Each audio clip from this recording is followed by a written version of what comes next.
All right. AJ, you started Yes, off. yes. I'm sharing it while you're talking. So Good afternoon, everybody. This is AJ Woodson. You're tuned into a special edition of the Black Westchester Power Hour, dealing with the new age of accountability. I got my host, Damon K. Jones, with me. I got co-host, the lovely Lorraine Lopez, and Charles Stern, known from RedBlueTalk. And our guest of the hour is Yonkers Police Union President Keith Olson. Now, let me do a little bit of quick setup. And then y'all can elaborate on it. So, last week, Mayor de Blasio in New York City signed this new chokehold law. Some people felt it didn't go far enough. Some people think it went too far. So, the Westchester County, is it the Chiefs? Is the Chiefs Association? Was that what it was, Keith? mm-hmm. There was a number of organizations that came out and spoke against it. Right. Chiefs So, Police were one. right. My organization, the APA, was another one. Right. So, it came out that a memo went out saying something along warning area Westchester law enforcement to not send their personnel to New York City to get jammed up in this new chokehold bill. Damon K. Jones, also the head of Blacks in Law Enforcement of America, the well outspoken, never afraid to say it, wrote a editorial that set all of this in motion, asking the question, so are you saying it's okay to chokehold Black people in Westchester County? The editorial was posted everywhere. Brian Harrod posted it in his Yonkers Newswire, to where I'm assuming that Keith got calls and decided to respond, and which led to a back and forth, which led to us coming together to have a discussion. If I left anything out in my intro, Damon or Keith, and y'all would like to add, this would be the time right now. No, I think I'm sorry. I stumbled across. I'm on Brian's page, and I had stumbled across, I guess, the statement or something, and then chimed in, and then AJ was kind of sending, we were sending messages back. Yeah, because I'm blocked from Brian's page. I'm not allowed to go on there. Yeah, Keith said, so why is Damon? Keith said, why is Damon blocked? I have to ask Brian. Exactly. And we had some choice words. He had some choice words, and I had to respond. I believe it.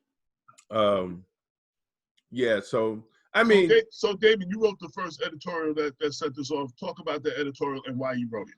Well, I wrote it in response because I feel as law enforcement, and I also quoted Robert Peel's 9 principles of policing, and one thing that is very important, what we must remember as law enforcement, right, that we police, or we do our job at the consent of the people.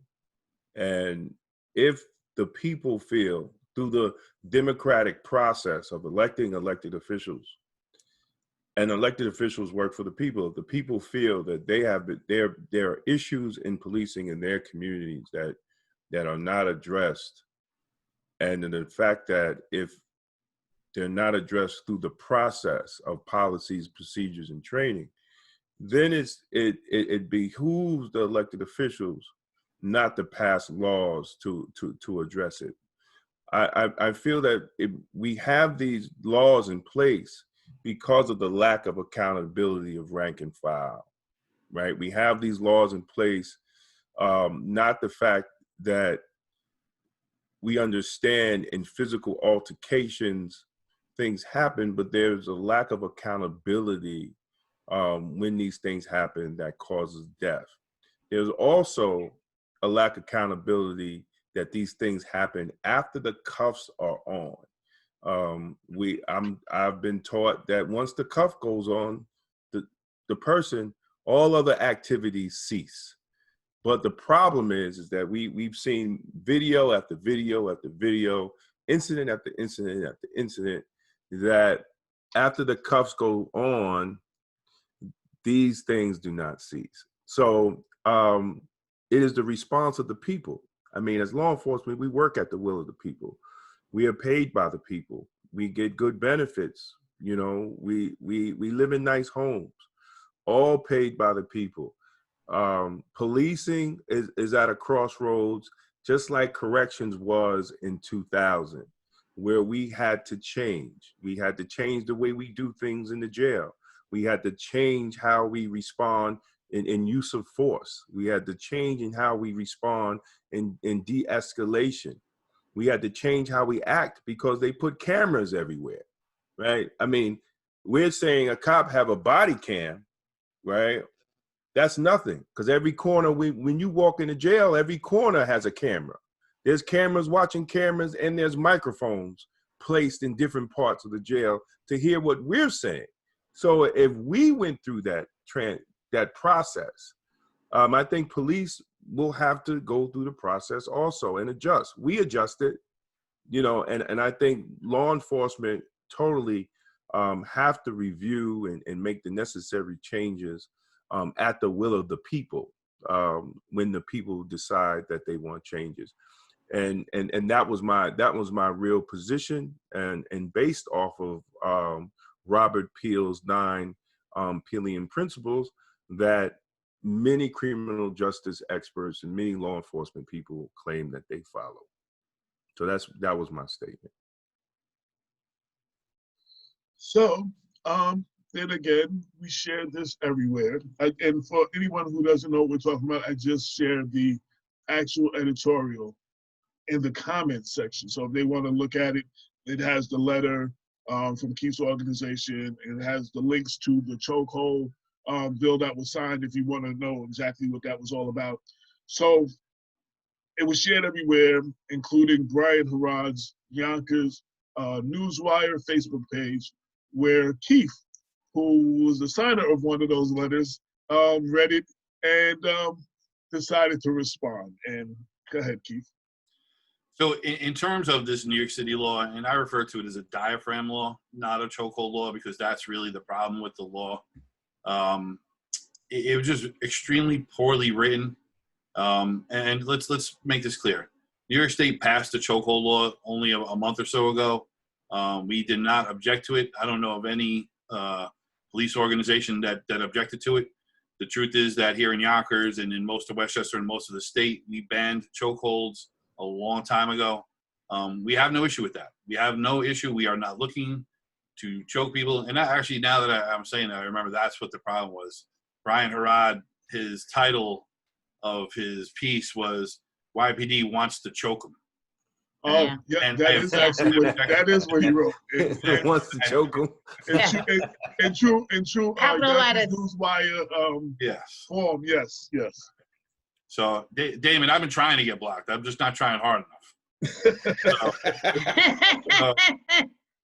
So I objected to that. That's why I responded. But so yeah, we're not we're not looking to use the chokehold. It wasn't that, but their law, and the problem with their law is that they didn't confer with any experts. And Damon's right. You know, when the people speak, our legislators must listen, but they have to be responsible about that. In this case, they weren't. So they added this language to this bill that says if you kneel, stand, or sit on somebody's chest or back in a manner that compresses the diaphragm while effecting arrest or attempting to effect an arrest, then that is now a misdemeanor and punishable up to a year in jail. So we have a huge problem with that. And again, we're not looking to use any techniques that have the prolonged compression of the diaphragm. We know the danger of that. We are now trained in that. So it's not like we're looking for, the ability to take a handcuffed person and sit on their chest. This doesn't even address handcuffing. So it could be, at the onset of a violent struggle, where it just begins, you could be rolling around with the suspect, and this is what happens very, very often. It's a fight and it's ugly and it doesn't look good, and you might wind up on somebody's chest or back. even for a moment. And it could be unintentional, and it could be a situation that does not cause any harm whatsoever. It could be actually even a situation where it's maybe safer that that's the case, because that is the truth. It is sometimes safer to sit on the small of somebody's back while you're trying to handcuff them. But if you do that and somebody takes a picture of it, or if somebody sees it, or even if you write in your report and say, at one point, yes, I was sitting or kneeling on somebody's chest or back, we are now subject to arrest. It is preposterous to have that. And it wasn't just Yonkers. It's, a number of police departments came out against this. It wasn't just a union thing.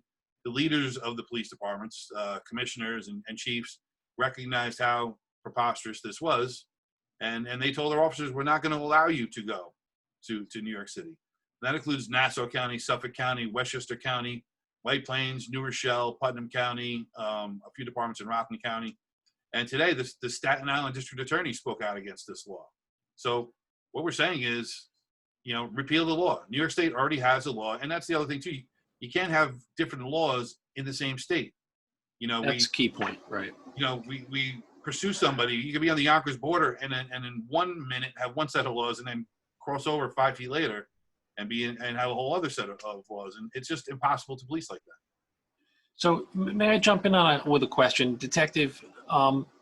There's a couple of different things going on, because you started out talking about the chokehold, New York City chokehold law, but then you talked about compression of the diaphragm. Just want to make sure that we are in fact talking about two different things. I mean, I'm not a doctor, but I'm not aware that there's any sort of unless you're talking about the diaphragm in the throat, I think you're referring to the diaphragm that controls breathing at the base of your lungs, which is compressed when you put your knee in someone's back.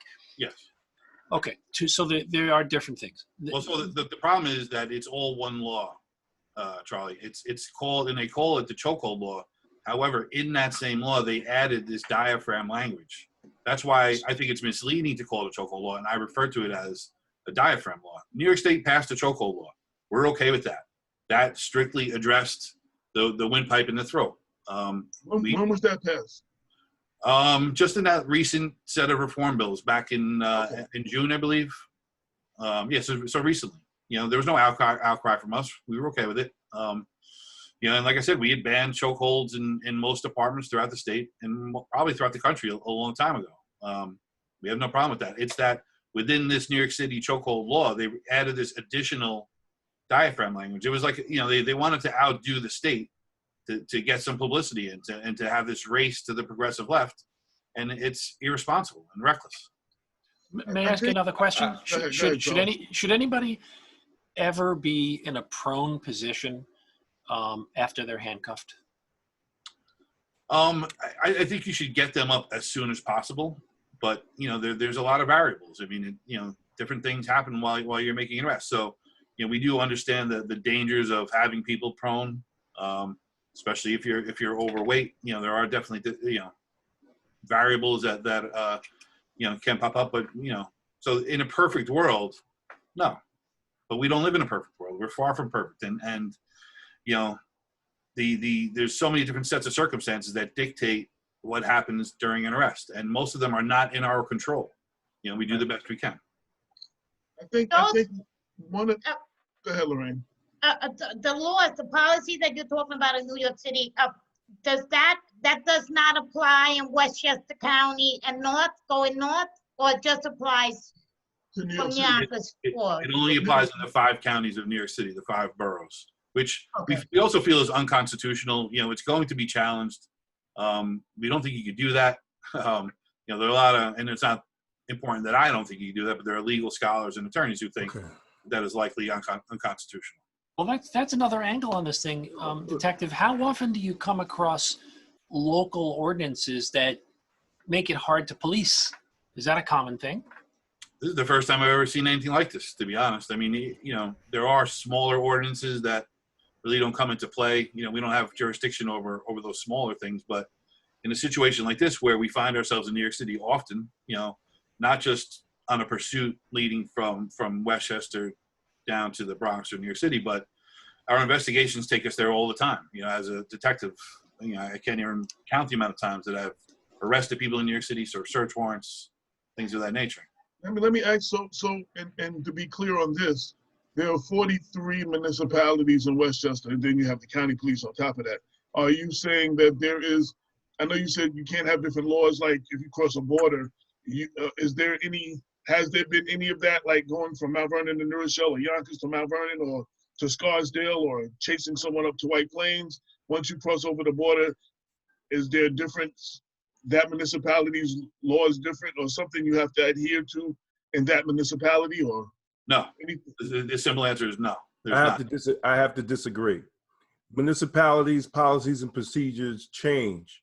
There are no one standard of municipalities' policies and procedures at the same. We found that out when the NAACP and myself and other organizations brought the feds into Yonkers.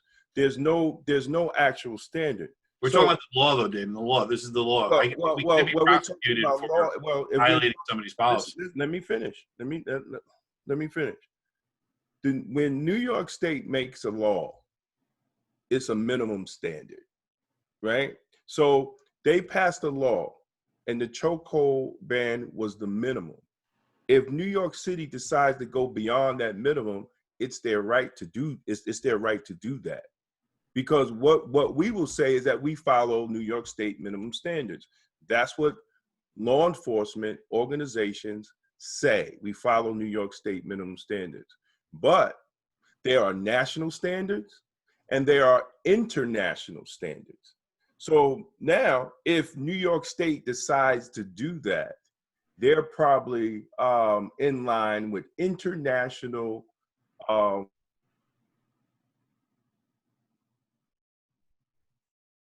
Lose you? Did you freeze? I'm still here. You guys still here? Yeah, I think okay. Damon froze for a second. It's kind of scary. Yeah. He's really trying to make a point. No, right. We're gonna wait and get back to him. Very deep thought.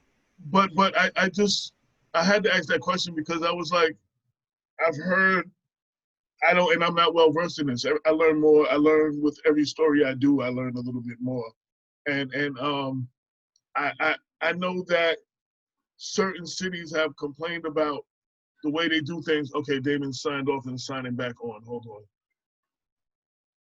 Sign back on. Hey, man.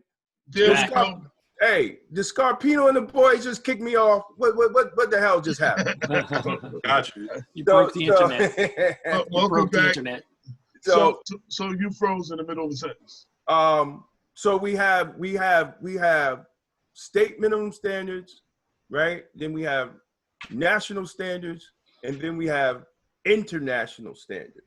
So one of the key things about that law, when you're looking at international standards, right, have to make laws that will meet international human rights law.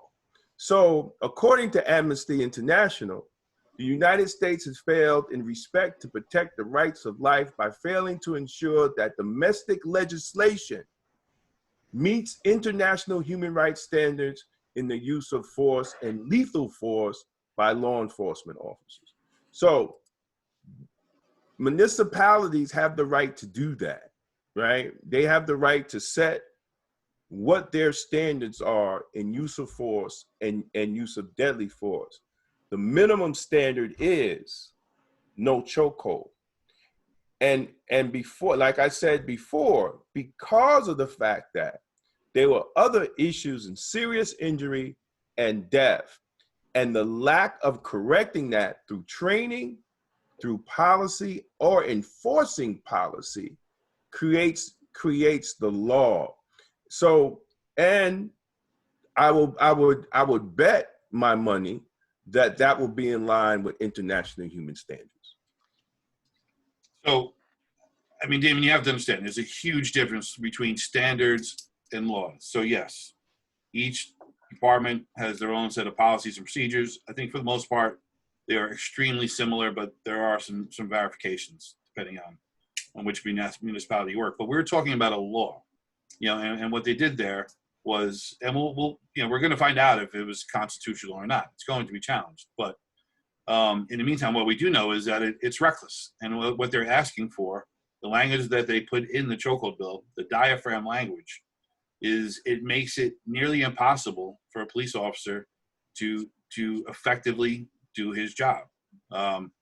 We get into violent confrontations all the time, and to think that at some moment that your knee may wind up on somebody's, or can't wind up on somebody's chest or back, and making that a crime is ridiculous. It's an impossible thing to maintain. So in the language, it doesn't say on your back for a certain amount of time, or because see, that's my problem is the excessiveness, the things that go on after the person is handcuffed. Right. George Floyd, for instance, that situation, there was no need. That I shouldn't have been a need for a knee on the neck, period. But well beyond that was excessive and a prolonged point in time, and another 2 minutes after he stopped breathing. Like a lot of these incidences that we're seeing, the abuse is happening to unarmed, handcuffed individuals from armed, trained police officers who say they feel. Well, I want everybody to sit down for this one. I agree with Damon. Whoa! If I had the pause button, if I was in a radio station, I'd have all kinds of sound effects. I don't have that. What do you agree with? What do you agree with, Detective? So when Damon said earlier, he was trained that when the handcuffs go on, that's it. And we are all trained the same way.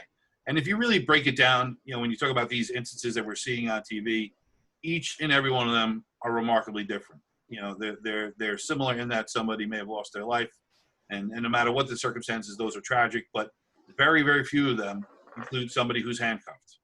And I would challenge you to tell me which ones there were. George Floyd, you're right, 100%. He was handcuffed, and when I saw that video, I was as appalled and disgusted as everybody that I know. It was just unconscionable what happened there. But detective, the problem is, as you know, it's easy to parse these things out after they happen, to watch the tape and say, that should never have happened. But you've got a whole range of training, you've got a whole range of background, you've got a whole range of capability on a police department, and you may not be lucky enough to get that excellent cop that understands the boundaries when you're being arrested, and it is an extremely dangerous move. You're probably familiar with a case of a guy in Dallas named Tony Timpa. Yes. Does that ring a bell for anybody? So I had the good fortune to interview his attorney, or his estate's attorney, fairly recently. And what he was saying was that the knee in the back, compressing the back and potentially interfering with an individual's ability to breathe, is an extremely dangerous move. But Charlie, it's the prolonged use of that, and that's what happened. Right, and and how long do you think is it? Where's the boundary? When does it go from an extreme measure to dangerous? How many seconds? That is the problem with the New York City law. It doesn't have a boundary, and so it can be literally for 1 second. You can put your knee on somebody's back for 1 second and be arrested for that. And here's the crazier thing. And it has to be while you're effecting or attempting to effect an arrest. So let's just say, I have a guy with a gun on South Broadway in Yonkers. I chase him. Everybody here knows my chasing days are over. Let's just have it. Right? I chase him in a very slow quick pursuit. Listen, I didn't say that, you did, man. You were thinking it, man. I can tell. So I chase him across the border from South Broadway into the Bronx. We begin to roll around. He has a gun, right? I'm trying to safely secure him. And he winds up with his knee on my chest, right? He cannot be charged under this law. However, if I'm rolling around and for 1 second, my knee is on his chest, I can be charged. That's how poorly this law was written. Well, I think here's the problem, right? Problem in this. And it is probably a lack of communication between lawmakers and those who are in the NYPD upper management brass and training.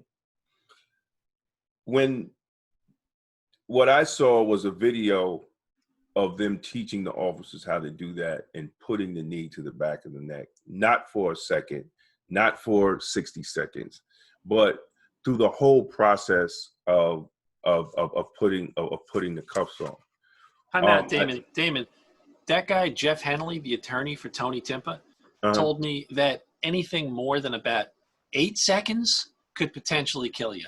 Well, yeah. So here's the thing. Here's the thing. It should be that there must be alternatives, right? I could tell you now, even with 30 years, and I'm still a little heavier than I was when I started, but I will be able to take you down without putting my knee to your neck, right? So because we are trained to do so, right? So the whole thing is it has to be, the training must match the legislation. We have to do our work. We have to do our research, just like we did in the jail. We can't do this. We can't do that. We can't punch you no more. We can't do a lot of things, but you could do this. It has to be a hand-in-hand relationship in working with the NYPD or working with other law enforcement organizations to give alternatives, right? And that's not what happened. And that's really the bottom line. You know, we are trained professionals at the end of the day, right? That's what my Captain Bowler used to always say. You are a trained professional, and if we are a trained professional, we should be trained, which is the responsibility of the department, and ultimately responsibility of the municipality, right? To train their officers to deal with these situations. But part of that also, Keith, is the failing, right, of departments, police management, to really train officers to de-escalate situations. A lot of times when I see these incidents, it's because they fail to de-escalate the situation. Eric Gardner totally failed a de-escalation, even with a supervisor there. It shouldn't even had to get to that point if they would have de-escalated. So part of it's not just one piece, right? It has to, it's a piece of a puzzle, because you have to look at how do you get to the point when you have to use physical force? Because a lot of these incidents are coming just in contact, right? Maybe not even a crime. Maybe just, hey, my friend, let me ask you a question. Something happened, then something sets off. The next thing you know, it's going down and you're trying to put cuffs on them, right? So I think the real issue at hand is how do we get to the point where officers are able to de-escalate, and I'm saying this for myself. I have been in situations where I had to de-escalate the officer, even for personal contact with police.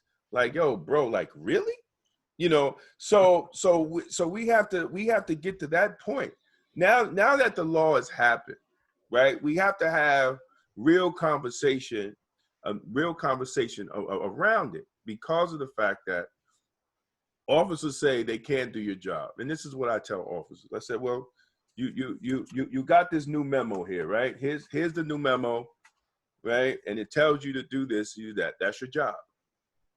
What you did last week, that's not your job no more. That was your job last week. So I take offense when officers say they're not allowing me to do my job. No, your job this week is this memo that you signed, right? Your job last week was something else. So we have to learn to evolve. But we also have to hold management, commissioners, deputy commissioners, chiefs, training officers, all those people accountable also, to make sure that officers are properly trained when they go out here with the new, you call it legislation, I call it standards, because of the fact that it is now law, and the policies of the police department must match the law of the municipality. So we have to work together in changing it and helping people, because I mean that's where it's going to go. And if other municipalities decide to follow suit, what can be done? So if and I agree with a lot of what you said. So number one, with the de-escalation, I agree. I am a proponent of de-escalation training. I know most departments that I'm aware of are doing. There's really not much training that I would say that we shouldn't have. I would, if we could stretch our academy another 6 months and get our guys more training and add another 8 days of training, in-service training for cops who are active, I would be all for it. So, and I don't think you'll find many police professionals that wouldn't feel that way. So I agree. But if we're going to have a real conversation and a real discussion, and that's exactly why I came on this show, and if it's going to be a partnership, then it has to be a partnership. And if you were to truly examine the Eric Garner case, and I will be the first to say this, it's incredibly tragic. There's no way, it's very simple to say, but of course he did not deserve to die. It was a petty crime, and let me tell you right now that police do not like having to enforce those petty crimes. We are, the last people that want to do that, but we, like you said, we have to follow orders. But Eric Garner that day decided that he was going to resist arrest. And that is where the problem started. I must disagree. And you disagree. You can disagree all you want, but the cops this because they know a lot of NYPD. The day before that crime a number of times, and the day before this happened, he was warned by the same officers that encountered him that day and said, "Hey, we're getting a message from our chief. This can't keep happening." And then they came back the next day, and when they told him he was under arrest, he said, "Not today." Can I interrupt real quick? Just from my research, from my talking to witnesses, from my talking to people on the scene, that day, let's deal with, we're not dealing with anything before that day. He was accused and viewed to have sold loose cigarettes, untaxed cigarettes, which is the crime because they're not taxed. You avoid New York state tax. That day, there was a fight that he just broke up. He was the peacemaker, and after that, he sent both of them on their way, and that's when the cops came. He was not selling cigarettes that day. He was not doing anything. He stopped the need for there to be a cops. He did what we say in the community we need to do somewhat, is police our own communities better. Not that we don't need police, but there are some things we can handle that don't need a badge and a gun there, and that's what he did. He did what he was supposed to do. And then the cops came. And his response was, he wasn't doing anything, and y'all are going to stop harassing me, not today. And that's why he said, not today, because he was not selling cigarettes. He didn't do it because he was not. And this is from eyewitness accounts. Right. You know what I'm saying? I did. We have to all agree that we none of us were there that day. So we do have witness accounts, and we have Eric Garner saying not today. None of us were there, Detective, but it's going to be extremely difficult to conjure sympathy for NYPD or the cops on the Eric Garner case. That's a tall one. Nobody. You didn't even let me finish. And again, if we're going to have a discussion, it's going to be a real one where we listen to each other. I listen to everything you guys say. Yeah, you're absolutely right. So my overall point is, even if he didn't do it, and I'm not saying the cops were right, but we have to, and I would hope that people in the Black community, one of the many messages that we're sending would be, do not resist arrest. You move on to another day to fight the case, whether it's a major case or a small case. The time is to adjudicate that case is not on the street. I've heard the versions of. Here's the problem in the Black community. Wait, let him finish, Damon. Let him finish, Damon. Okay, go ahead. And if you look at so many of these cases that we've seen on national TV, Rashard Brooks in Atlanta, Eric Garner, Alton Sterling, so many of them, even the really bad ones where I will be the first one to tell you that the cop was wrong and deserved to go to jail. Walter Scott in North Charleston, a horrific case where the cop is doing 25 to life and he deserved to. They start with resisting arrest. It is a really, really bad way to go about things. It is dangerous for the police. It's dangerous for the people on the street. And if we're gonna, be partners in this, what we would ask people is to obey is to not resist arrest. If you think you're innocent, you move on to another day. It's way too dangerous for everybody involved for you to decide when it's time for you to get arrested or not. Let me. Can I answer this? I have to. No, please. From a non-law enforcement. I have to respond. I just have to respond. Black people have been subjected to the BS of stop resisting. I'm law enforcement. I understand when you say stop resisting, you say it loud so many people can hear. This is what we're trained. So everybody can hear you say stop resisting and the person is not resisting. I'm not talking hyperbole. I'm talking about the videos that we've watched. Just watch Eric Gardner. No. Let me finish. He was resisting. Are you going to deny that he was No. If I run up on you and accuse you of something that you didn't do, you're going to pull back too, and that's resisting. That's resisting. I'm not talking about pulling back. I'm talking about actively resisting. If I come up on you, listen to me. If I come up on you and you didn't do something, your natural instinct is to pull back. That is resisting arrest. I'm not talking about that. You're not listening to me. You're listening to is that resisting arrest or not? I'm not referring to those cases of resisting arrest. No, I just want you to answer my question. If I come up on you, that is not. If I'm a cop and I say, Mr. Olson, and I come and I reach for you and you pull back, is that resisting arrest or not? Absolutely not, Damon. I would not charge them. Then why do many black people listen to me? Would not charge them with it. Then why do many black people get charged with a resisting arrest, and many cops use that as the reason of resisting arrest? The people that get charged with resisting arrest are people that resist arrest. That's bullshit. That's bullshit. We're talking about things in the video. Are you going to tell me that Eric Garner didn't resist arrest? When Eric Garner said not today, is that resisting arrest? Yes, when it didn't end there.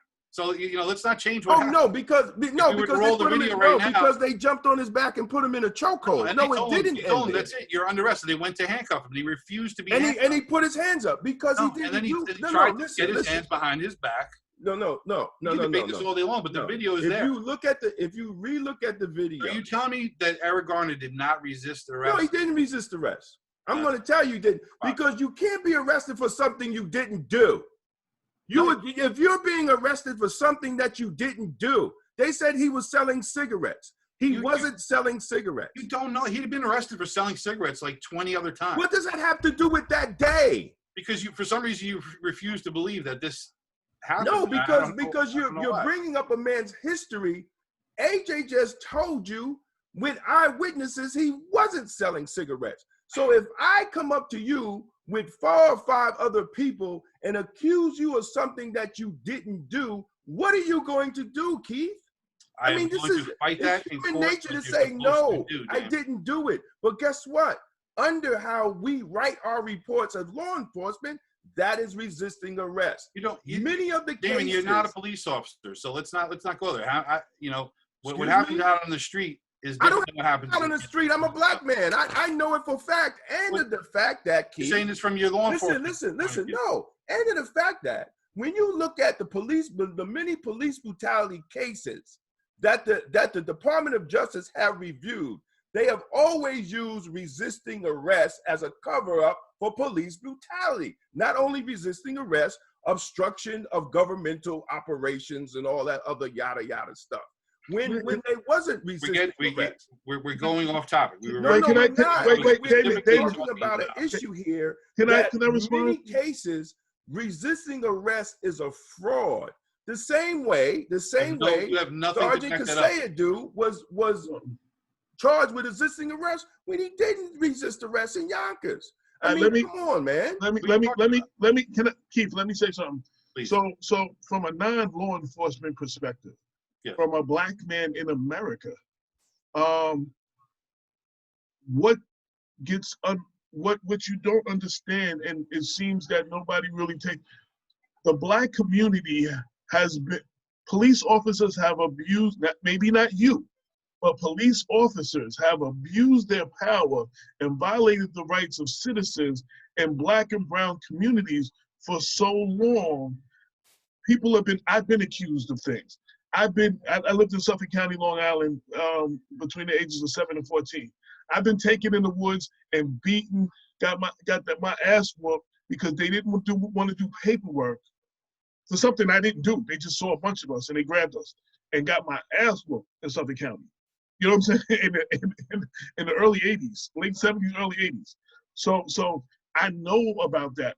But let me just say, on top of what we experience, you mentioned resisting arrest.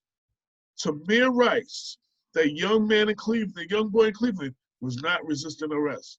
The young man in Minnesota, who was a licensed gun carrier, who said, "I have a gun," and was killed in front of his wife and child, was not resisting arrest.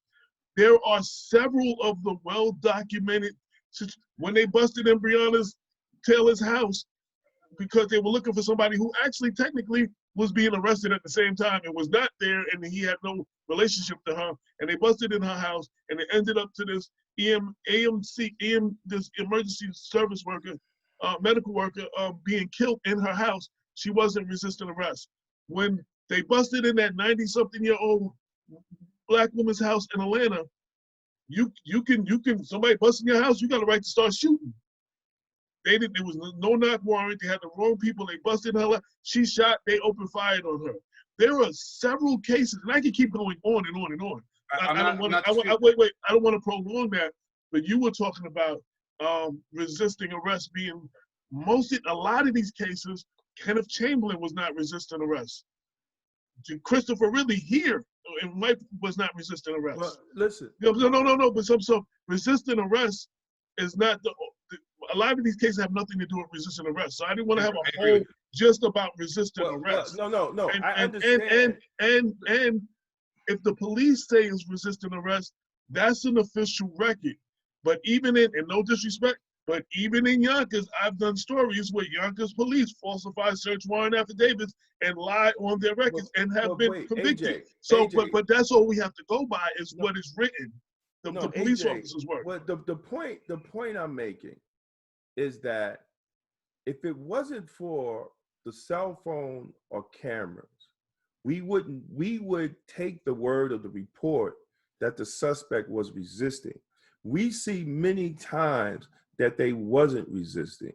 I've seen it for myself with coworkers will scream, "Stop resisting." And I'm looking at the inmate and I'm like, yo, this dude ain't even moving, because it is a way to cover your actions.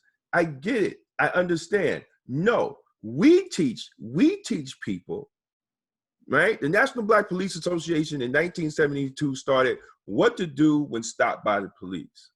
Blacks in Law Enforcement of America, we updated how to survive police confrontation. And does that include the fact that to resist arrest? Well, we tell them not to resist arrest because you don't listen. No, wait a minute. You don't know why.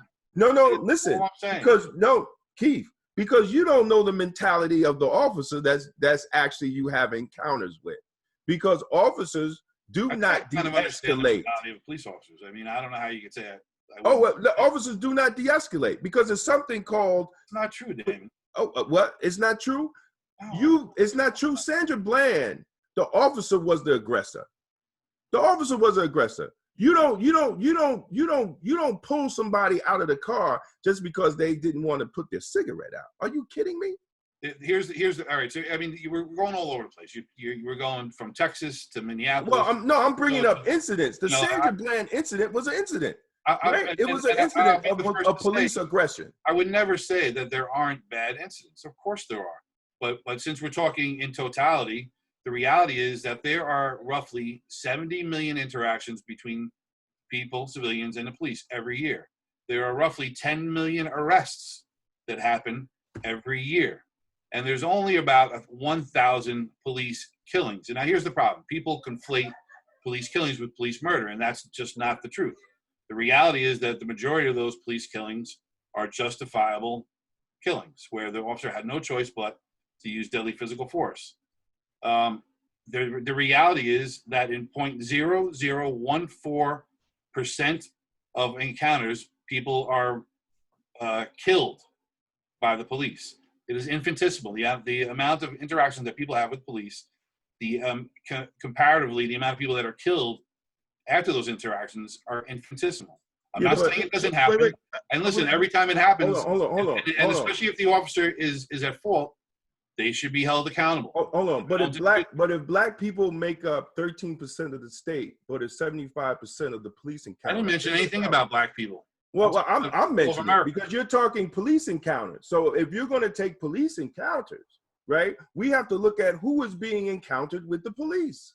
Right. So if black people in certain areas make up less than 13%, less than 10%, but are over 75% of the police encounters, then we have a problem with the encounters. That's not necessarily true, and you have to take everything with context. How are we going to take that with context? There. What you have to do is you have to have a third level of context.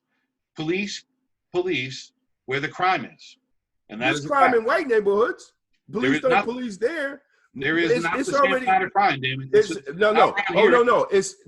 not the same kind of crime because black communities have crack cocaine, white communities have powder cocaine, and it's already proven that white people, study shows, use more drugs than black people. In the recent black people are the ones that fill the jails. In the recent surge of violence that we've seen in New York City, in the recent shootings in New York City, where they've quadrupled the amount from last year. Do you know how many victims of those were white? Zero. Every single victim of those shootings was black. You're addressing every one of them. You're addressing crime and violence is not. You're trying to move the goalpost, Damon. No. Crime and violence. No, we're going to discuss. Because you're falling back in the usual police rhetoric and dogma. Crime and violence is not a police problem; it's a social problem, and that's why people are screaming for you keep moving the goalposts. You want to say why this is happening? To defund the police because too much money is put in police departments and not into education. And not into social programs, and not into after-school programs, and not into all that. That's why we're here. That's why we're here. Because then it's created. Then crime and violence is created. It's because of systems. And I want to say one thing, and then I want to say one thing before I forget, and then I'm giving it to Charles. So Keith, when you were giving out the percentages, so if I told you that Charlie Stern was a pilot for an airline and only crashed his plane 0.04% of the time, are you gonna feel comfortable getting on his plane? Most of his flights have been successful, and he's flown thousands of flights, but he crashed 10 of them into a mountain. Are you gonna feel safe about getting in his plane? I was just gonna say that about the percentage, and then I'm gonna let Charles talk. Go ahead, Charles. It's a poor analogy. So here's, while you guys were having that conversation, I looked at the Eric Garner tape and, Detective, is it possible, because we keep coming back to this topic of accountability and all that, when you look at that tape, is it possible that there's an issue around perception in this notion of resisting arrest? Because, I have no police background. I'm not an attorney. But what I see, and that on a 30-second piece of video that's been watched like 10 million times, the guy says, I didn't do it, not today. He puts his hands up. I see a guy scared to death of what's going to happen next, but maybe through the lens of a policeman, you see a resistance. I would like to hear your thoughts on that. Is that possible? In my opinion, no. If it were Eric Garner's first arrest, I would say possibly. He doesn't know what's going to happen. He's got some trepidation, but he had been arrested so many times without anything bad happening because he did not resist arrest those times. He knew what would happen. You get the cuffs on, they take you down to jail, they give you a citation, and you go home. Because that day, that doesn't make sense to me, sir. It doesn't make sense. It shouldn't make sense. And it doesn't. You're right. It doesn't make sense. Let me accuse you of something that you didn't do, and let's see your reaction on the street. Well, I just want to say, hey, all you got to do is all you have to do is read the Yonkers Tribune and see that I'm accused of stuff I didn't do. No. But we're not talking about we're not talking about papers and articles. We're talking about you actually being arrested. Damon, do you think people should resist arrest? 5 people at 5 cops and catch you and accuse you of something that you didn't do. Let's see your reaction for that. Do you think it's wise, Damon? And please just answer the question. No. Do you think it's wise to resist arrest? What I said was, listen to me. What I said was, when you accuse of something, your initial instinct, your survival instinct is to pull back and say, no, I didn't do that. But because there's no de-escalation, and there wasn't no de-escalation from Pantaleo, another of those damn cops, and while there was a supervisor on the scene, right? While there wasn't no de-escalation there, they totally jumped the gun. Okay, they did. I've listened to you. Using his past against him for that day. There wasn't no de-escalation, because if there was, they would have found out that he wasn't selling cigarettes. They would have found out that it was a fight. They would have found all that out before they arrested him. Yeah. I mean, you don't know that. But because you know why? Just like Floyd, there was history between the officer and the one that's dead. See, because you bring up history. Well, they had this, they had this, so they knew he was a good cop. Right, and the history was that he had been arrested a number of times for the same thing and not resisted arrest. They knew he was a good cop. And every one of those arrests resulted in the way it should. Let me say something. There are many black people that are locked up in jail because police knew that they were a good target for arrest because of their history, not the fact that they did something that day. Right, exactly. That's exactly. I'm thinking, Damon, correct. So all the time in the black community. So, Detective, are you saying that because he resisted in the past, going like this, isn't there resistance in the present? I don't know why you guys aren't hearing this. What I'm saying is that his history had shown that he did not resist arrest. I don't think they expect him to resist arrest. And when you say like he looked terrified, this is where I disagree, because it wasn't his first arrest. It wasn't his second arrest. It wasn't his 10th arrest. Please, you got to let me finish. Let him finish. Let him finish. And when you said, that you thought he was terrified, I would say he probably wasn't, because he's been through the system.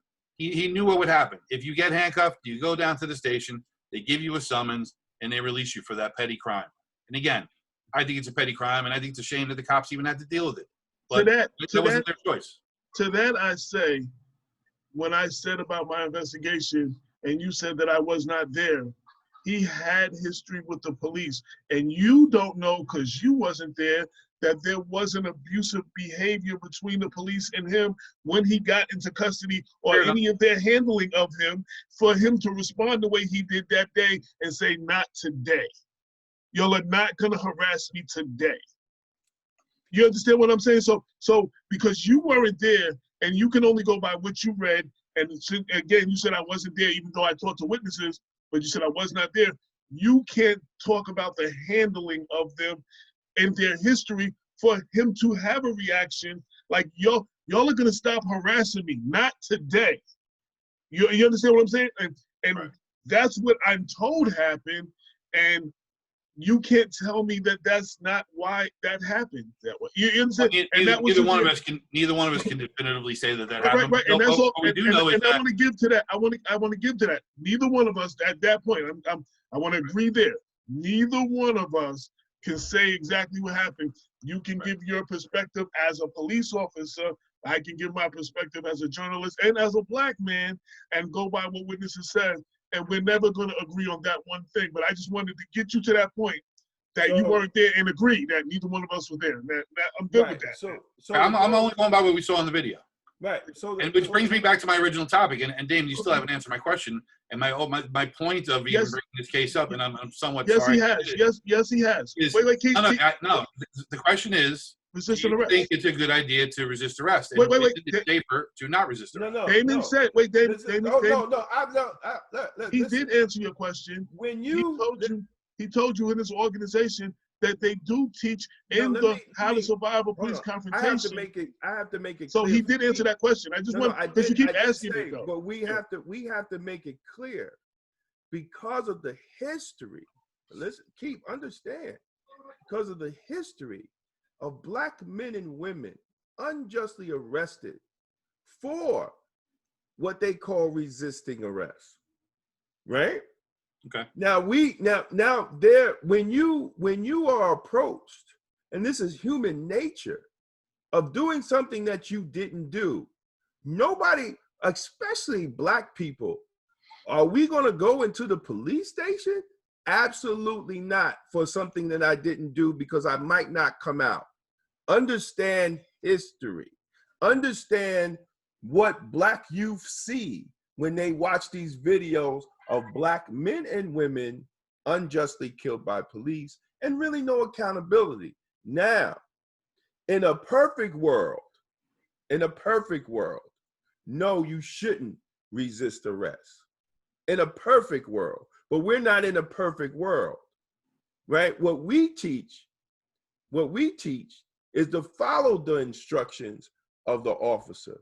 Make sure that you have his name, his badge, his squad car number, right? If you do happen to get arrested, do not piss the officer off. Do not challenge his authority. Why we say do not challenge his authority? Because he has the right to take your life. New York State or every other state has given him the right to use deadly force against you, and able to justify his actions, good or bad, through writing. And I say that I had an incident right here with the Wallkill Police Department. They got to know me real well, maybe about 8 months living up here, where an FTO officer said that my daughter identified herself as a cop because she had a Mount Vernon police plaque in the window, and he came and he came to the accident to do a report. I watched him 3 times, Keith, lie to try to justify his actions. And I told him to go in the car, Google me, and call his supervisor. And what I told and this is an FTO, he was training another, and what I told his supervisor. What does FTO stand for? Field training officer. I was about to say that. Yes. The same position of the dude that had the knee to the neck to George Floyd, he was a field training officer. Yeah, and the other guys So I say that to say, and I told the sergeant, if this officer will lie 3 times about something petty, a police plaque, because he tried to say my daughter identified herself as a police officer, which she never did, then he will lie about using deadly force. So we have to learn how to de-escalate the cop, because sometimes they get out of hand. And that's why in a perfect world, we shouldn't resist arrest. No, we shouldn't, because the officer has the power. But we're not in a perfect world. We have to politely challenge the officer on his actions and use discretion and de-escalate so we could get home safely, because 9 out of 10 times, and many times, we do not leave that situation alive, or we're brought up on trumped up charges. You just said we're not. 9 Black out of 10 times. No. Yeah, exactly. That is an absolutely ridiculous. Well, you know why? You know why? Because you are not in the situation. No, and this is what we teach. 9 out of 10 is just not true, Damon. Well, listen. Nobody's gonna believe that. There's many black people will believe it. Many black people will believe it, because many black people and even black law enforcement have been racially profiled and pulled over. 9 out of 10, 90% of the time, people die as a result of Keith. Wait a minute. 0.4% of the interactions. Hey, check out Keith. Look at Chief Ziegler. Chief NYPD. You keep moving the goalposts. It's really No. I'm not moving the goalposts. I'm giving you an example. Chief Ziegler sitting in an NYPD unmarked vehicle. Yes. 2 uniformed cops come up on him The one cop see a gun, they pull guns on him. The Right. chief of the department, his face is in every police department. And Is then he they alive? don't believe. Is he alive and today? then, wait a minute. And Is that guy then they alive, don't believe- Damon? Wait a minute. I'm asking you, is he alive? And then, Is he alive? No, he could Is he have the been one dead. out of the 10 that lived? Listen, if he would have moved quick, because he's a cop, he'd get it. If he would have moved quicker, he would have been a dead chief. And then when he showed his ID, they didn't believe that he was a chief. You said talk. 9 out of where you keep. Okay. No, because these Guys. are incidences where we could have lost our lives. And I think that's what he Black said. cops I think would that's have what he lost our said. lives. I think that's what he said. Not that 9 out of 10 people died, but you keep saying we keep going back to places outside of what you're talking about. But I covered the story where Detective Christian Gotch and Officer Neil Vera ran up into the apartment of Dario Tanner because they falsified a search warrant affidavit, had the right address but the wrong person, and Dario Tanner did not survive and went out the window on his back. And they tried to say it was a suicide, and the Emmy would not sign the paper because he said in his history, there's no way that he committed suicide and landed on his back. And it never happened. That is not an accurate account of what happened. Guys, it's not close. Guys, time out. Why I is gotta that go. not? Hey, Why is that AJ, not accurate? And accurate enough that they went to jail, even if it was only Yes, for they 8 did, weekends. But not because of what you said. Guys, you're having a fascinating conversation. This is truly unique on the internet that this kind of interaction, honest from both sides and different perspectives, is happening. But I gotta go. I enjoyed being here. It was my pleasure to come on. Damon, thanks for having me on. And Thank you. Keep rocking, guys. Take care, Detective, pleasure to meet you. Thank you. Take care, Charlie. Lorraine, you've been quiet. Would you like to add anything to the conversation? I mean, you're from Yonkers, where, on either side or whatever. I mean, you're just sitting there. I wanted to make sure that you had a chance to speak if you wanted to engage in the conversation. And you're on mute if you want to speak. Well, Agent, I'm really not sure exactly what you're asking me to speak. Can No, you hear no, me? if you have anything to say. Because it's going all over. I'm just trying to catch up. Right, I'm just trying to catch up with what's going on. I'm very familiar with Dean. As a matter of fact, I helped Dean become the police officer that he was, and he was a friend. But I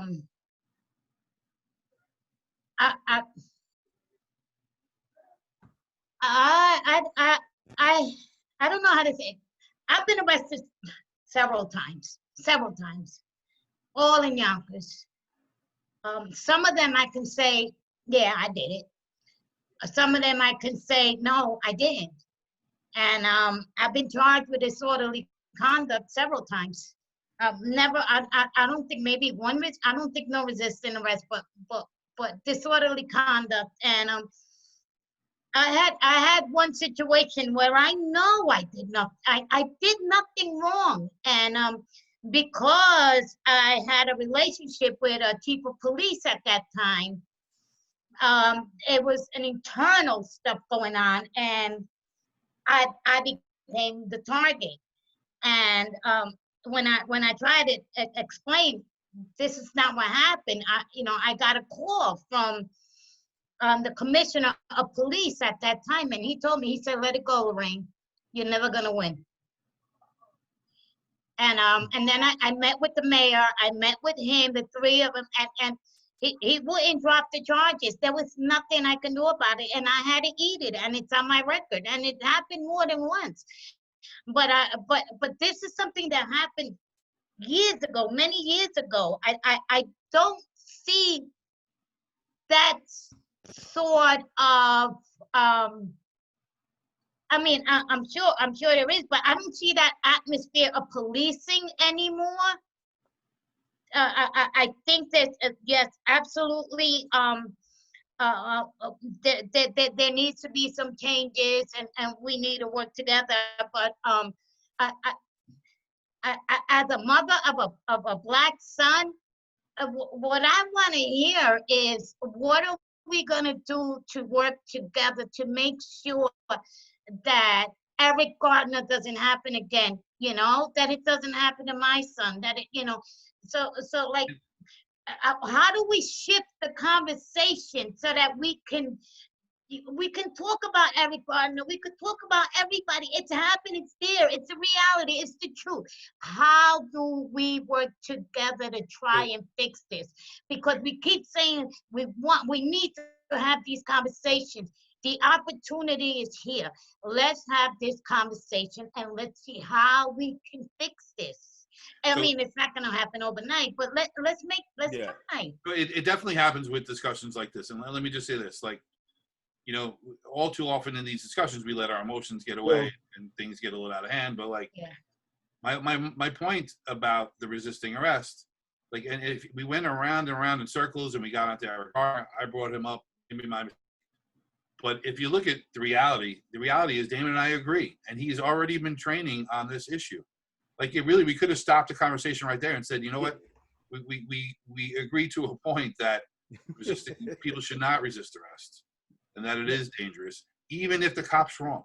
But and we teach people that, we tell people that. I write that, and that's great. And that's one of those places where we could agree. But I write that so they survive, because resisting arrest can get you killed. Unfortunately, the reality is resisting arrest, even if you're fighting for your rights, even if you feel, and when you see your white counterparts that can yell at police officers, oh, hell no, this, that, and other, get all in the police officer's face and go home.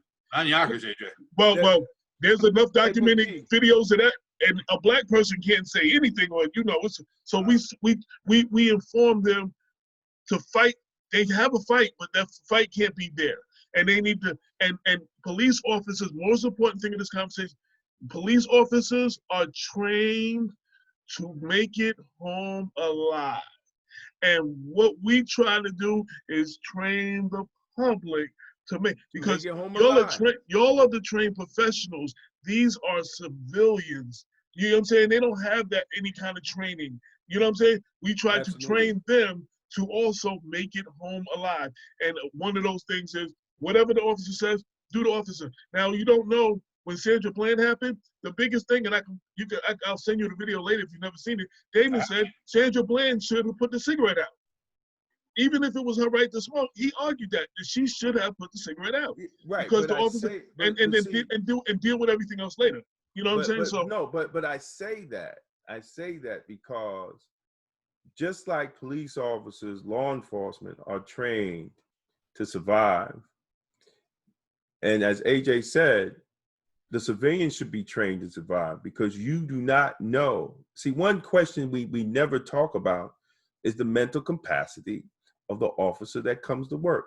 You know, Keith, like I know Keith, we are human beings, right? We're human beings when we put on that uniform.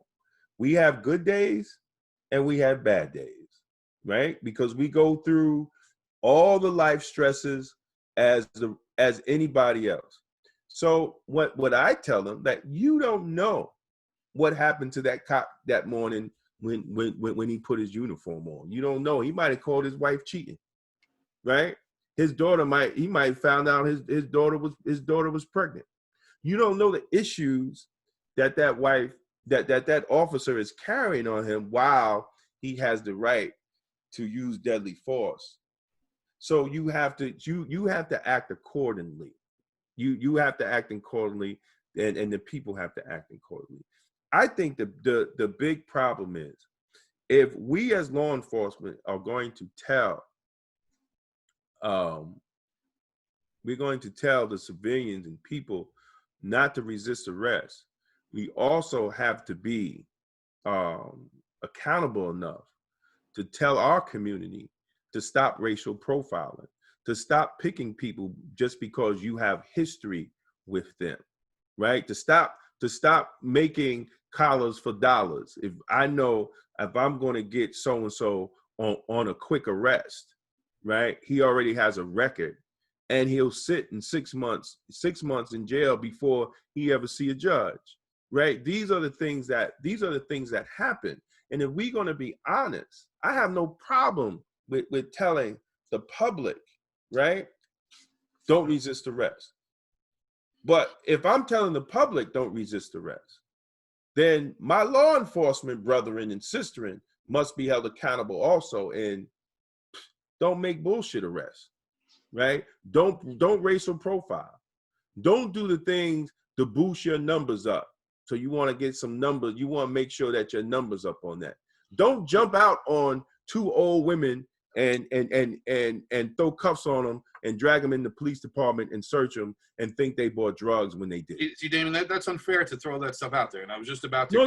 No, because these are out there as if that's no. Listen, Keith, that's a real situation. No, listen, Keith. That's a real situation. All I'm saying, and I throw that out there because that's really what happened, right? These are real stories. I'm not giving you no story that's not real. See, this what creates the lack of trust, and for people to refuse to cooperate with police. Because even if you say like one guy saying, oh, just get arrested and let the judge sort it out. Well, guess what?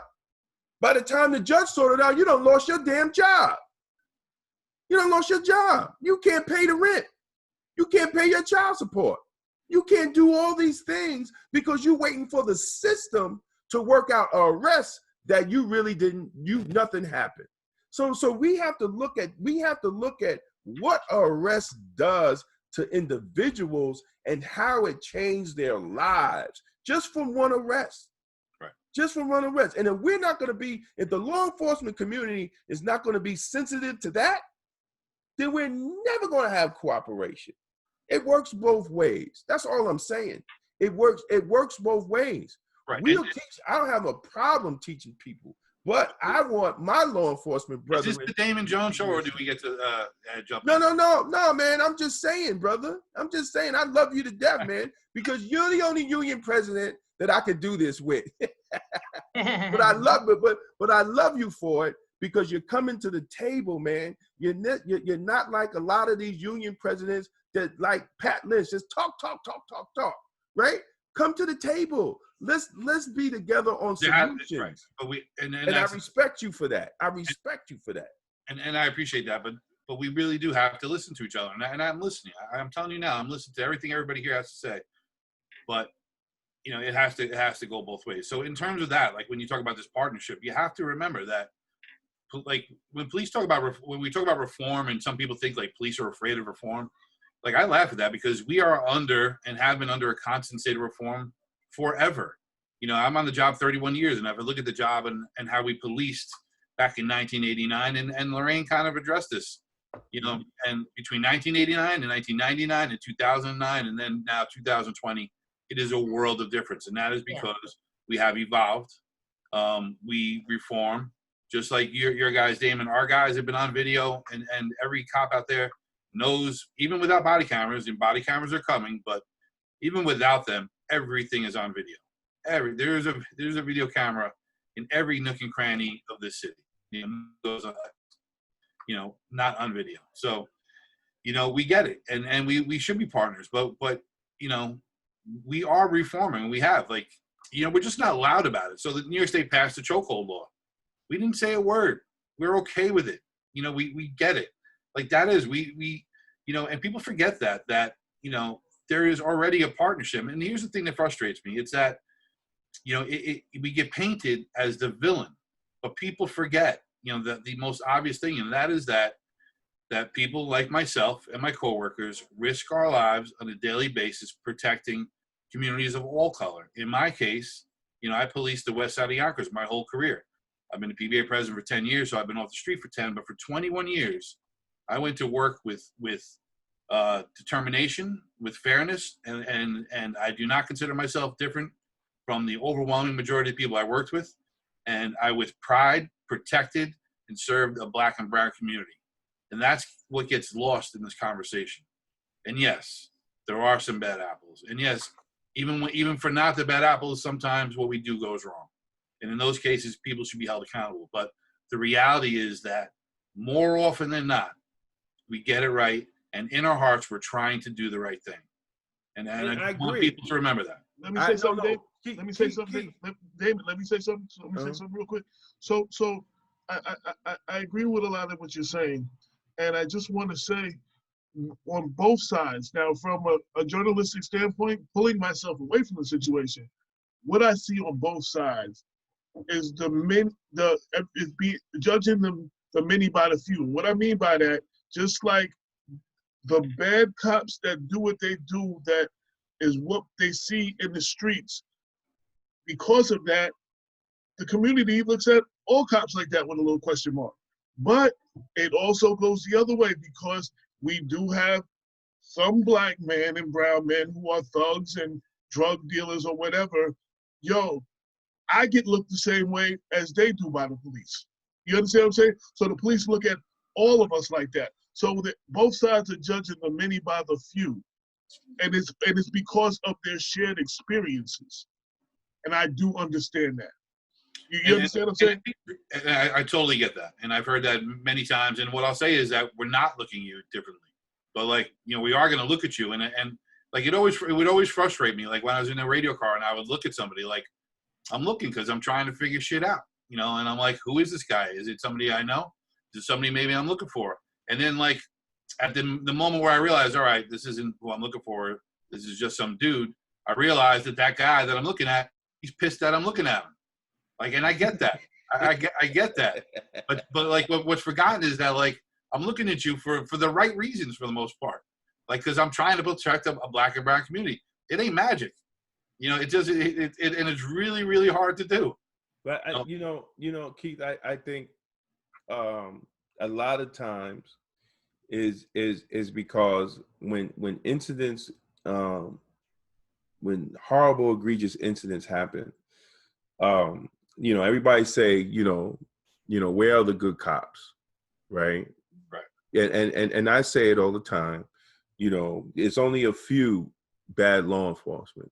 But the biggest problem is that the good law enforcement, because of the culture, right, of law enforcement, is that we do not call out the bad ones. And the bad ones are the ones that's making it bad for us, to the point that there are reforms being put in place today that may affect how law enforcement works in the community. But I think if more good cops and more good law enforcement really speak out against the bad ones, right? Like the question, like, how did the guy in the George Floyd incident become a FTO? Right? How did he get there? And when they had all those complaints, right? So think about this, Keith. You got two cops that probably had what? A week on the job? The two guys had 3 days on the street each. Exactly. Their lives, because of a bad cop. Yeah. Their lives, their careers, their families are finished. That should be unacceptable in the law enforcement community. And it is, Damon. But we don't. But see, nobody hears it. Well, you know why they don't hear it? And here's two main culprits, I think, in this problem that we have, and they're intricately tied together. It's the media and it's social media. You know, we now live in this world where we are in our own echo chambers. Social media is the absolute worst. This is the best part of social media. Actually, you know, this is one of the rare good things that comes from social media. And AJ, I thank you for setting it up. But for the most part, we live in an echo chamber. I have like 1,000 friends. 920 of them probably think mostly like I do, right? It's probably the same for most people. We have our friends and coworkers, and so we share information and we read each other's stories and we like each other. But how often are any of us really challenged with another version of what we're living with and we're seeing? And the media is the same way. You know, I say it all the time. Like I say to my union counterparts, it's great that you're on Fox, but you're preaching to the choir. It's like Trump having one of his rallies. Like, you're just preaching to your base. Like me, I'm trying to fight to get on CNN. Like, I want to be on Chris Cuomo's show so I could talk to people that haven't heard anything from me. And the reason I watch CNN is because I know I don't agree with a lot of that, but I feel the need to challenge myself because I want to hear what other people say. I don't watch Fox. I don't like it, and I just I steer away from it. But you're rare, man. But you know what? You're rare, man. And what you said, so now what you don't know, what you don't know is that, first Damon and then myself, Damon's having a rally. So, and from a law enforcement perspective, honoring those who lost their lives. And I want you to be there, Keith. I want you to be there, man. We just been in a battle, first Damon and me all day yesterday, with Black Lives Matter Hudson Valley, who said, because basically the thing was Black lives won't matter to anybody else until Black lives matter to Black people. And they said that I should never put that narrative out there that I'm blaming the people. And I think I have the responsibility as the major Black media to challenge you, to challenge all elected officials, but also to challenge the community to do better. You understand what I'm saying? And that's my responsibility as the Black media. And I was going at it with these dudes for like 2 hours because they were like, that conversation shouldn't be had in the public. But they went after Damon because of the flyer, you know what I'm saying, in the public. So I had to take that conversation in public. We then pulled it private, and I had to have a conversation with this young dude, like, let's keep it real. There are conditions in the Black community, some are self-inflicted. And if you're not doing those things, there would not be a police presence. You understand there's certain things we can do to clean up, like what Eric Garner was doing that day, was getting rid of these 2 people, stopping them from fighting, because what was going to happen was a much escalated situation on a bigger police presence had he not broke up that fight. That's what we need, our credible messengers in the street to do that. And that's what he would have been, a credible messenger, someone who had been in trouble, who knows that life, to talk to these young people. We need to take back control of our community. There are things we need to do in our community. And this is the conversation that most people won't have. And if I was a white host, every Black person right now would be upset with me for having it. You can get upset with me, I don't care. You know what I'm saying? There are things we have to do if we're not going to respect our community, nobody else is going to be. If you don't see, people help those who help themselves. And I'm not saying that the Black community as a whole is not trying to help themselves, but there's a lot of things that need to be done. Just like there's a lot of cops that know other officers who should not be officers. And they know, I don't care what job you got, if you work at Burger King, you know somebody who shouldn't have a job. There are people in the community who know some people in the community that need to be off the streets too. You understand what I'm saying? Like it's a back and forth thing. So I just wanted, you probably never heard me engage this way, but I was just going at it for hours with Black Lives Matter Hudson Valley because of that. Right. I'm currently writing a law that any good cop turning a bad cop get $10,000. You get $10,000 state-free tax. You get federal tax taken out, and let's see how many. The goal is this, Keith. The goal is, because we have to break down the blue wall of silence, and we have to break down no snitching in order to solve crime and violence, in order to have a proper working relationship. And if Black people can turn in their bad guys, then police can turn in their bad guys. And we will have that reality that we talk about, where we will be, me and you talk about, where we had this discussion for this hour, that it will be a reality that we could trust those that are charged to enforce the law in our community. But I do agree it works both ways. I really do agree. But I also understand that the history as Black people in America with law enforcement, we know law enforcement, historical fact, was created around the enforcement of the slave codes and the Black codes in the South. And in the North, they used to call them the watchmen, which they used to watch over the rich aristocrats' farms and property and all that. And then over the years, it turned into the police. And then we decided to bring in Robert Peel and say, we take it from the 9 Peelian principles, yada, yada, yada. But we have to have trust, and we have to build trust, and we have to have honest conversation, and that's what I enjoy in this. But It has to be a responsibility on both sides. Look, you know, there's some people that work at the jail that should not be there. And I say it, and if any correction officers watching, I don't care. There's some of y'all that should not be working there, but they do work there, right? I know you can't say it, you're a union president, but there's people that at jobs that just can't do it, right? They're not supposed to be here. But we have to have a process that will eliminate that.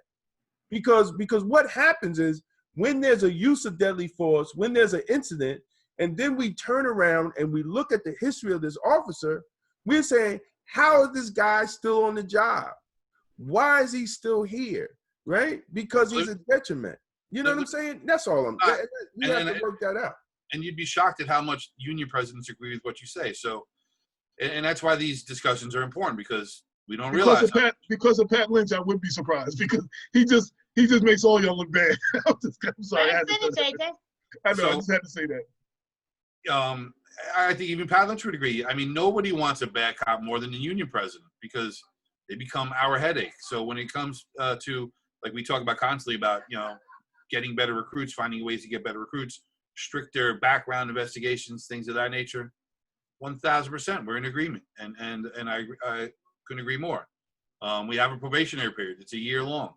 You know, we recommend the departments utilize it, because after a year, it's harder to get rid of people. So, you know, we've never been against those things, and those are things that we agree on. And the more that we have these discussions, we'll realize that we do agree on these things. And I think what's important about having these discussions is for the people that are watching, because I am on, and I don't like to use the term sides, but that's what I was. For people from my side of the fence, I'm glad that they heard you say, AJ, because it's not that they don't believe you, but they're just not in a circle where they'll ever hear you say that you guys challenged people from a Black Lives Matter movement. And you know, so, I mean, I think that's the most important thing that we get out of these conversations. It's that the simplest thing, we get to hear each other and listen to Well, we believe Black Lives Matter, but we do not. And so do we. Yeah, we do not believe that the slogan itself should be used one-dimensional. Because if Black Lives Matter, then Black people should take part of the voting process. If Black Lives Matter, Black people should fill out their census, which a lot of Black people are not filling out their census. If Black Lives Matter, Black people should form community watch organizations to watch their community. You know, it shouldn't just be Black Lives Matter because a police officer killed. Black lives should matter to Black people first. If it matters to Black people first, then we will have the type of community with the educational system, economic system, job placement system, mental health system that will support the community. So we will not use policing, right, as a effect to compensate for those ills. See, right. Policing should be the last. It should be the last level of enforcement. We want to be the last, and that's you know, another commonality. Like so many of these things that these calls that we have to go on, we don't want to go on them. you know, officiating a domestic violence call, you know, trying to help out the mentally ill. These you know, and when it comes to like resisting arrest, every cop wants to go home clean and fresh. And not harmed. Like, we don't want the violent encounter. We don't want anybody to resist arrest. We don't want it to even get into that situation. So, you know, we are on the same page with that. And yeah. Well, that's when, I mean, Professor Bell, Jimmy Bell, one of my mentors, he was the head of HBU, Jackson State University, criminology and sociology. And he was actually the originator of community policing. It was called extended community policing before it got hijacked from these police people, right? And his whole thing is that policing was the last resort, right? How does policing relate to the systems that are around the city, which I named: education, job creation, banking, all these issues, right? Policing is a response. When those systems fail the community, right? When they fail the community, the police are used to enforce the community, right? So before we look at policing, we must look at the systems. How are the systems are related to the community? What is the actual wealth in the community? How do we build wealth? Because why? If we build wealth in the community, we know right away, you build wealth, crime and violence will lower. So that was the whole thing about actually extended community policing. Then they stole it and they turned community policing to coffee with a cop, right? So we have to understand that, and even policing, even law enforcement, we should be harder on our elected officials to increase these services because it makes your job harder. Why should a police officer have to respond to a mentally ill incident, right? Police deal with the failures of all the systems. Exactly. When the education system fails, we're left to handle it. When the mental health system fails, we're left to deal with it. And we would like nothing better than to not deal with those things. So, and then that's why, we're critical of the defund the police thing. Like, yeah, maybe eventually, but if you properly funded these other things and found real solutions, both mental health and education and welfare, wherever it may be, then at that point, there may be a point where you can put less money into policing. But until then, defunding the police is just a bad idea. No, and I agree with you. I'm totally agree with you. That's twice, AJ. Huh? Yep. AJ, you're writing these down. It's twice we agreed. No, I totally agree. And that was, and that was my whole, and that was my whole argument. And that was my whole argument when people got at me when I actually disagreed with letting the inmates out because of the COVID.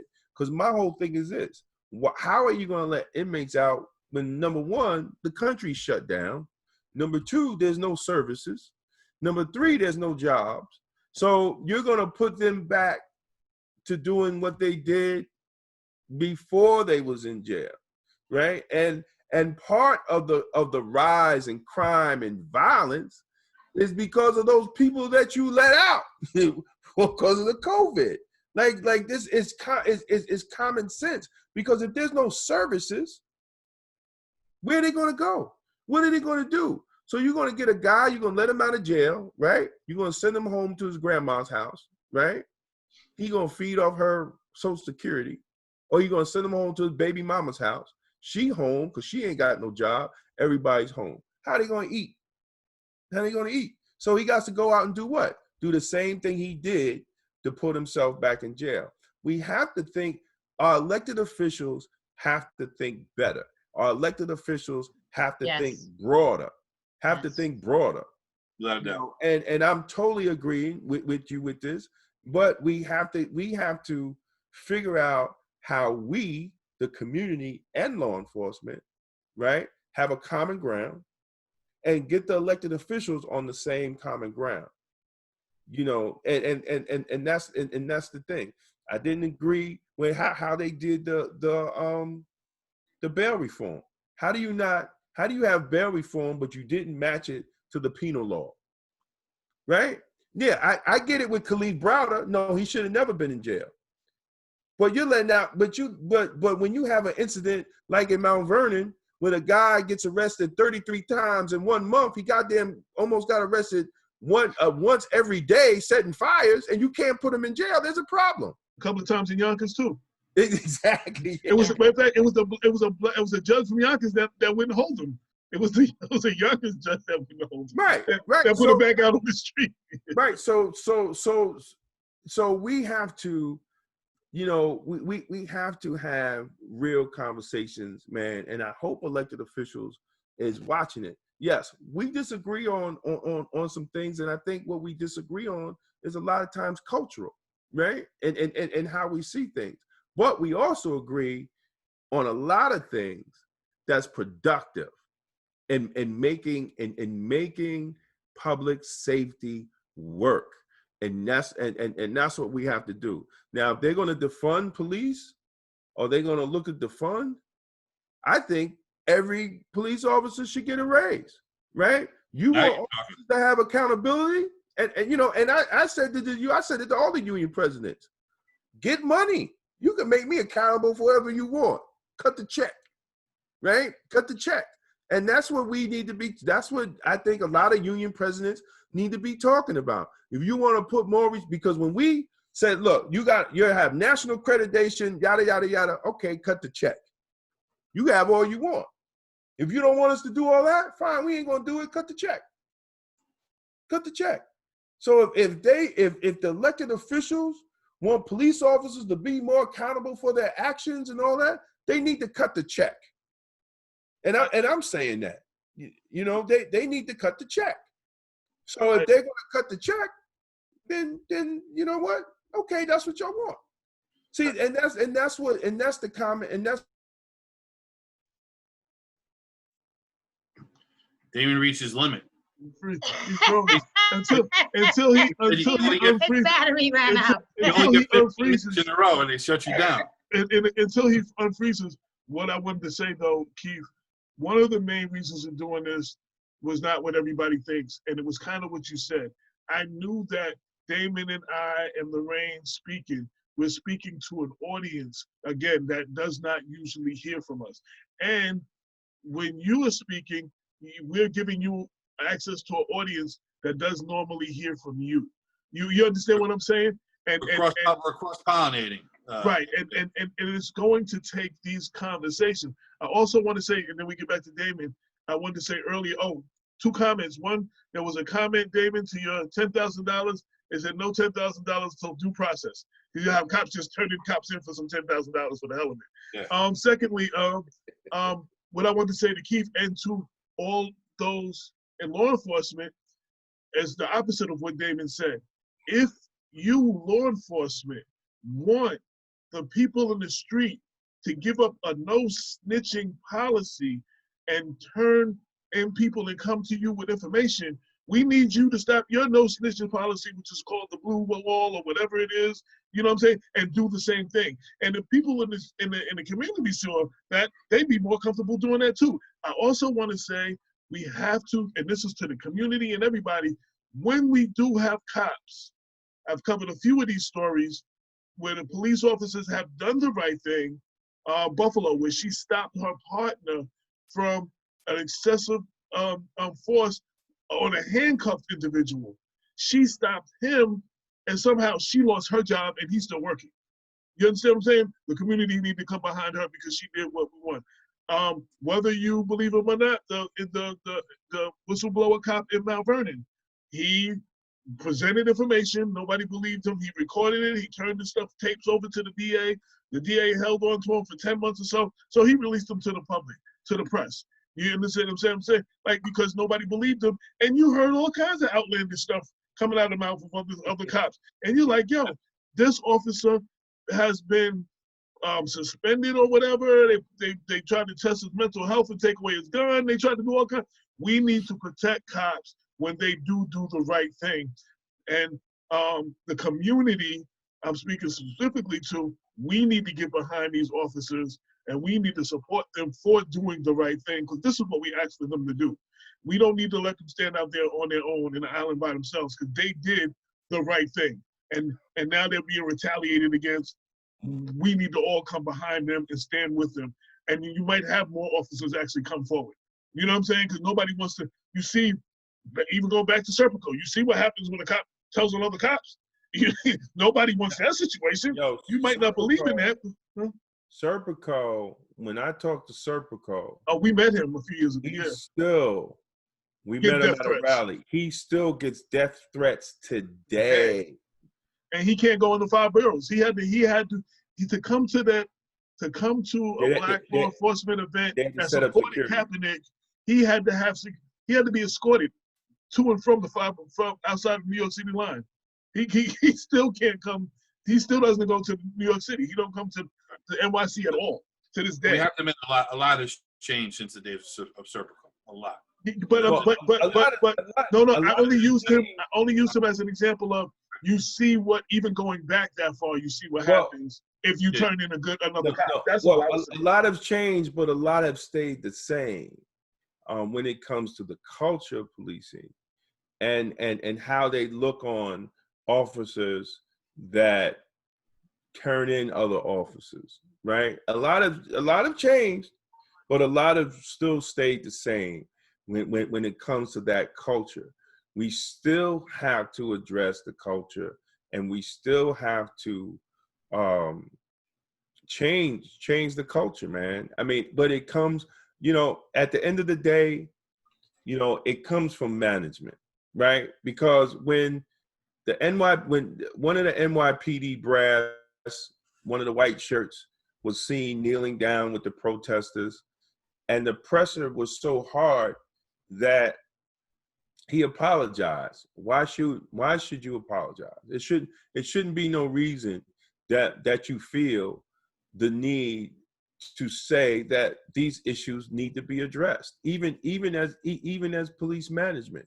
So the culture is still that strong that make police brass apologize for just understanding the need for change, and understanding the need that the people and the police should be one. And we have to work on that. Instead of Before you go, Keith, before you go, I just want to say we're coming up close to. We want to keep it under 2 hours. We won't go, but so far. So after you answer this question, after you respond now, I want to start going on. We've discussed what's wrong on both sides, what we don't agree on. Where do we go from here? Let's end on some kind of positivity. Where do we go from here? And then Lorraine has a question too. And Damon, special tune in. Captain Dennis Muhammad just tuned in. I figured you might want to know that. Shout out to Captain Dennis Muhammad. Keith, respond to Damon, and then Lorraine asks a question, and then we're going to talk about where do we go from here, and we're going to get out of here. I think all too often we focus on the negative. So yeah, you're right. I saw that story too, where the officer took a knee and then he apologized. But that was one guy. I mean, across the nation, there were thousands of police officers who, at the right time, with the right message, took a knee. I was one of them. My police commissioner was one of them. I didn't catch any flack for it, and most cops don't. Some cops might disagree with it, but some cops, don't, and some cops appreciate it. Everybody has a right to an opinion, but I think, again, I think sometimes it's a result of the media because we just hear the bad over and over because for whatever reason it sells. We get focused on the bad stuff, and I don't know how we fix that. I don't know how we address and focus on the good more, but somehow we need to. Yeah. Question, Lorraine. Okay, this goes back to the mutual aid when we first started the conversation. Now, Westchester County, Yonkers, for example, if they're running, if you're after a violent criminal, and it crosses the border into the Bronx, so basically what you're saying is that you stop right there. So therefore, that violent criminal is now in New York City, but they don't press charges, right? And is it vice versa? If they come in Yonkers, the Yonkers response to a violent criminal.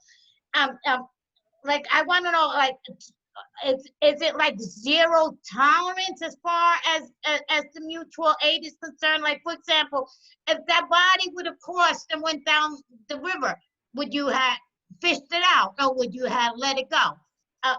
You know what I'm saying? Like, to what level do you assist? So we don't even have a mutual aid pact with New York City. Our mutual aid pact is with the other municipalities in Westchester County. Okay. The reasons that we would go into New York City, what we're advising our officers is to not go. As far as like pursuits go, and in that situation, a lot of times the pursuits get called off anyway. If it's a high speed pursuit in a car, it'll get called off early. If it goes into the city, it'll get called off. So, this is just a stricter version of that. So we're saying, yeah, if you hit the border in New York City, that's it, cut it off. So do you worry that anybody watching this, that's I know, criminal, be like, all I got to do is make it to the border and I'm good. Like, I'll commit the crime on Carroll Avenue. Oh my God. Well, I hope that's not the case. I mean, what I really hope is that the responsible legislators in New York City realize, hey, we made a mistake here. So your problem isn't your problem is that it goes too far. And I want to, because that's where you started. I want to come to the end. It's not that you have a problem with it as a whole.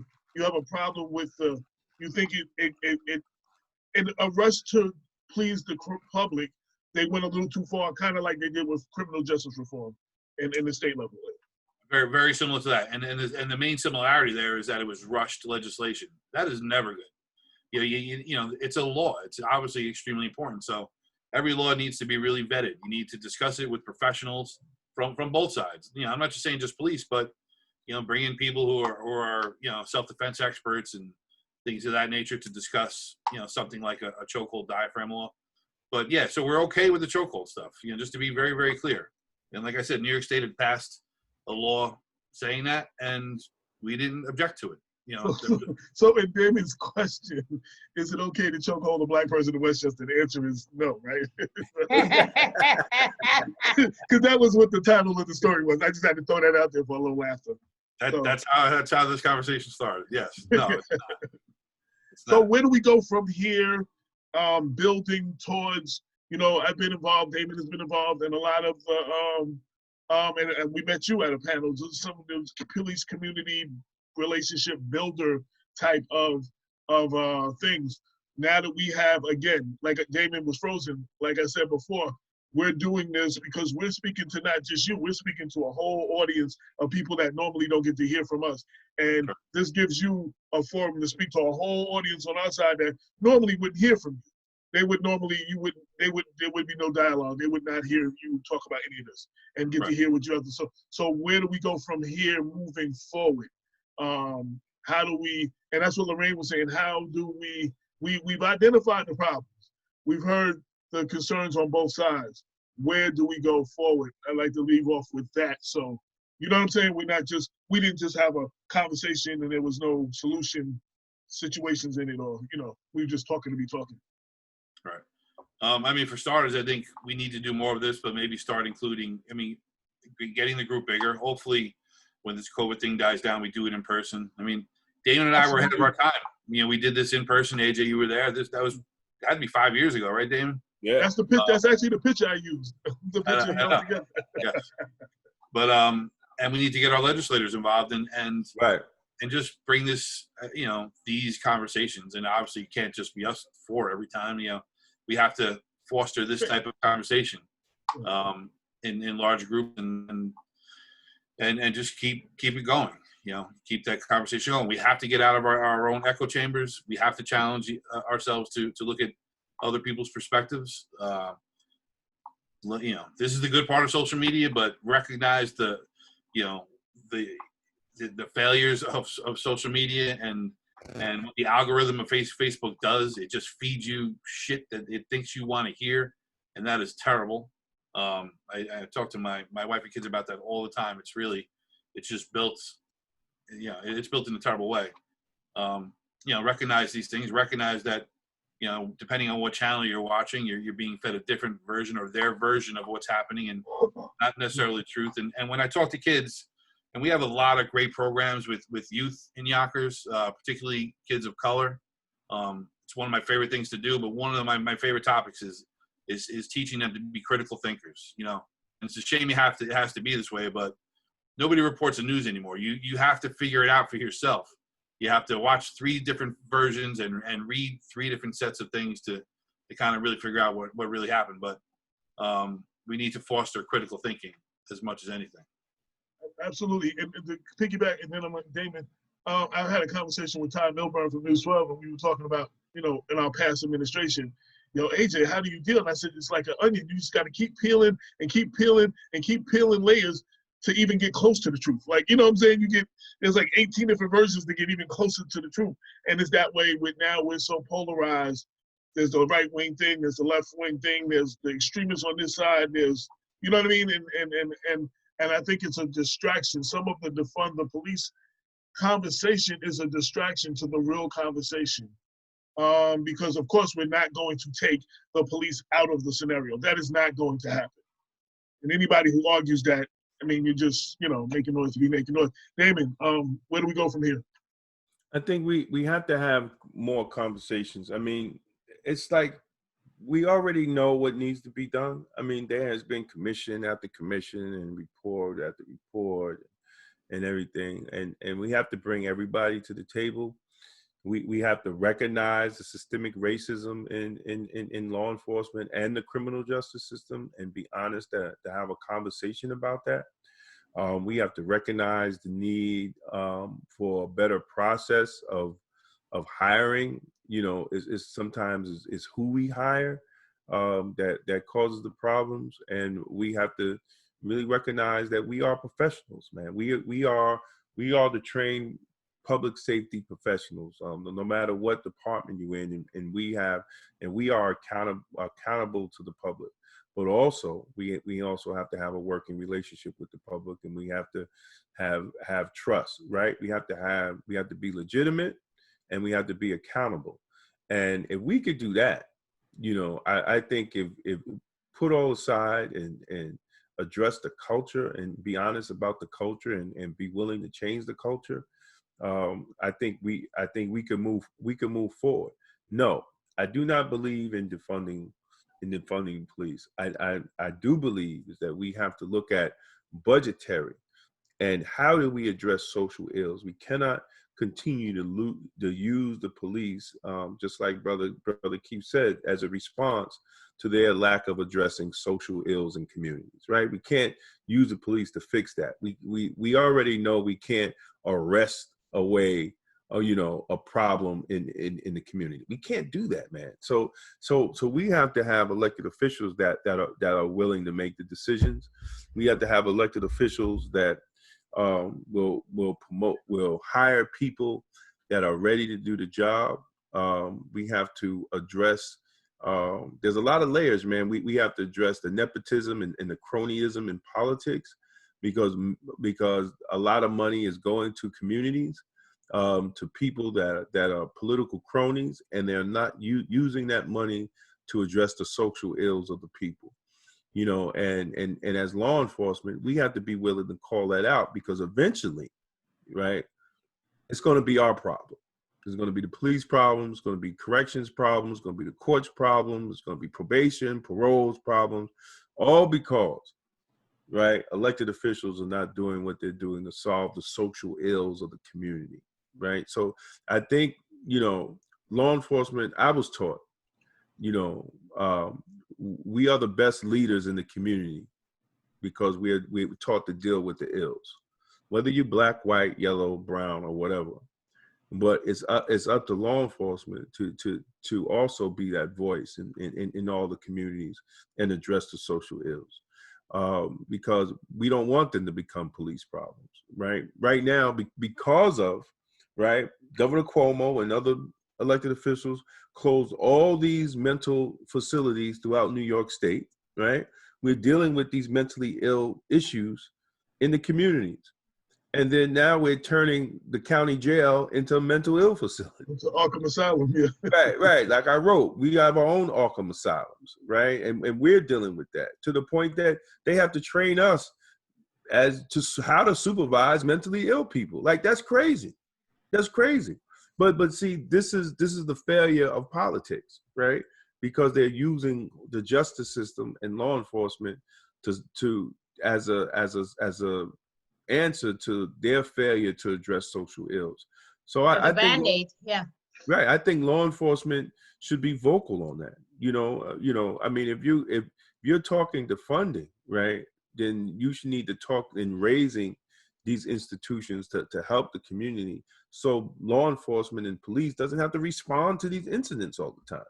So I think hopefully it's a conversation that can be had, and I hope that, you know, elected officials are listening, because, you know, I mean, it has to change, right? It has to change, but, you know, but in the process, we have to address systemic racism in the criminal justice system.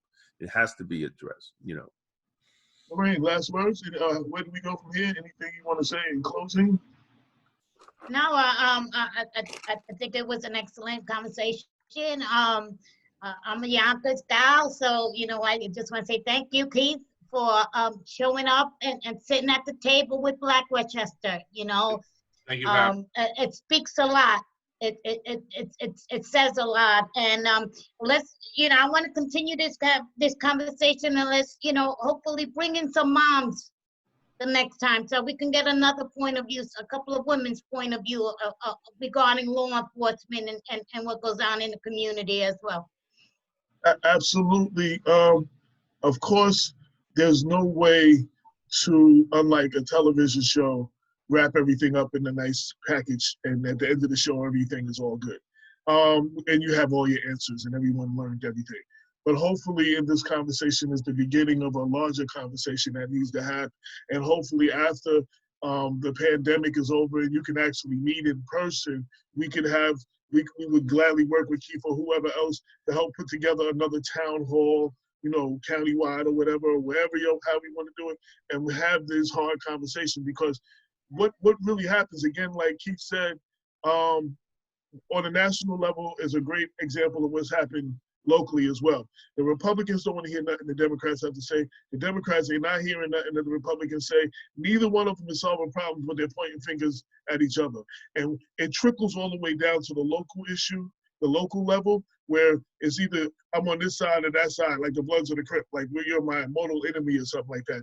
And people need to see us engaged. Now, we're not going to agree on everything. Sometimes the conversation is going to get heated, and sometimes that's what it's called for.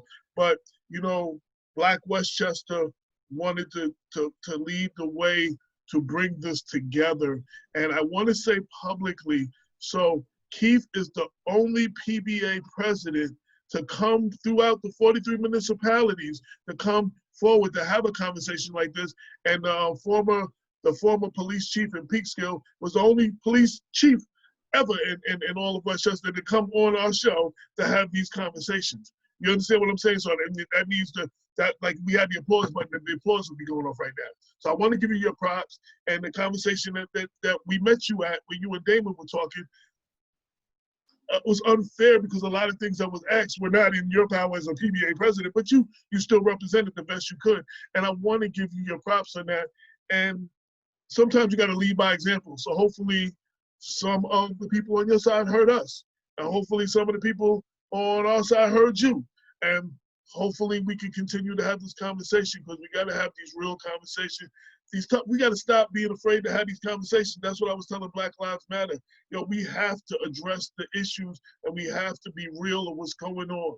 You know what I'm saying? You may not feel me, I may not feel you, but we got to be real about what's going on. So I want to thank everybody that tuned in. I was with many of y'all: Raymond Fernandez, Captain Dennis Muhammad, Hector Santiago, Sammy Ravello. I think I saw one of the Nolans, Donna Nolan. I think I saw. There were several people. I can't even get. There were a lot of people in and out. I can't even pull up the whole list. Thank you for tuning in. I'm sorry I didn't get to all of your questions. We could have had this. We could be talking for the next 6 hours and still never get to a final point. But I wanted to keep this. We started at 2. I want to keep this under 2 hours to not let it get away. Let this be part 1. Let this be the beginning of a conversation. Let it encourage others to start their own conversations. And let's. I mean, we're gonna need each other to make it happen. You know, we all live here. We live here together.